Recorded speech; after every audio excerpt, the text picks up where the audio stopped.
ಕಳ್ಳ.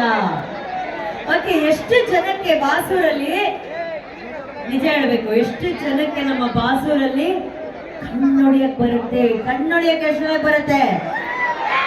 ಅಷ್ಟು ಒಳ್ಳೆಯವರ ಕಣ್ಣೊಡಿಯಕ್ಕೆ ಬರಲ್ವಾ?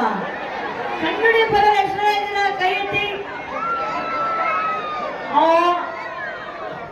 ಎಲ್ಲ ಪಾಪ ಒಳ್ಳೆ ಹುಡುಗರು, ಅಲ್ಲಿರೋ ಹುಡುಗರು ಒಬ್ಬರಿಗೂ ಕಣ್ಣೊಡಿಯಕ್ಕೆ ಬರಲ್ಲ, ಅಭ್ಯಾಸನೇ ಇಲ್ಲ. ಕಣ್ಣೊಡಿಯೋದು ಹೆಂಗೆ ಅಂತ ಗೊತ್ತಿಲ್ಲ ನಿಮ್ಗೆ? ಗೊತ್ತಿಲ್ಲ. ಕಣ್ಣು ಹೆಂಗ್ ಹೊಡಿಯೋದು ಅಂತ ಗೊತ್ತಿಲ್ಲ. ಈ ಕಡೆ ಅವರಿಗೆ ಅಲ್ಲಿ ತಾತ ನಿಮ್ಗೆ ನಿಮ್ ಕಾಲದಲ್ಲಿ ಎಷ್ಟು ಅಜ್ಜಿ ಅಂದ್ರೆ ಕಣ್ಣು ಹೊಡೆದಿರ್ತೀರ ನೀವು.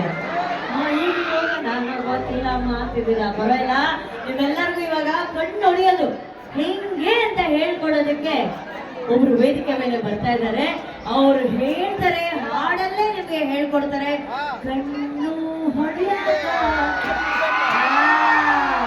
ಇದನ್ನೆಲ್ಲ ನೀವು ಮೊನ್ನೆನೇ ಕಲ್ತಿರ್ತೀರಾ, ಆದ್ರೆ ಮತ್ತೆ ಈಗ ಪ್ರಾಕ್ಟೀಸ್ ಮಾಡಿಸೋದಕ್ಕೆ ವೇದಿಕೆ ಮೇಲೆ ಬರ್ತಿದ್ದಾರೆ ನಮ್ಮ ಸರಿಗಮಪ ಕಾರ್ಯಕ್ರಮದ ಹೆಸರಾಂತ ಪ್ರತಿಭೆ ಹಾಗೂ ಇತ್ತೀಚೆಗಷ್ಟೇ ಸಾಕಷ್ಟು ಪ್ರಶಸ್ತಿಗಳನ್ನ ತಮ್ಮ ಹಿನ್ನೆಲೆ ಗಾಯನಕ್ಕಾಗಿ ಪಡೆದಂತಹ ನಮ್ಮ ಕನ್ನಡದ ಹೆಮ್ಮೆಯ ಗಾಯಕಿ, ನಿಮ್ಮೆಲ್ಲರ ಪ್ರೀತಿಯ ಚಪ್ಪಾಳೆಯೊಂದಿಗೆ ಸ್ವಾಗತಿಸಿ ದ ಸೂಪರ್ ಟ್ಯಾಲೆಂಟೆಡ್ ಪೃಥ್ವಿ.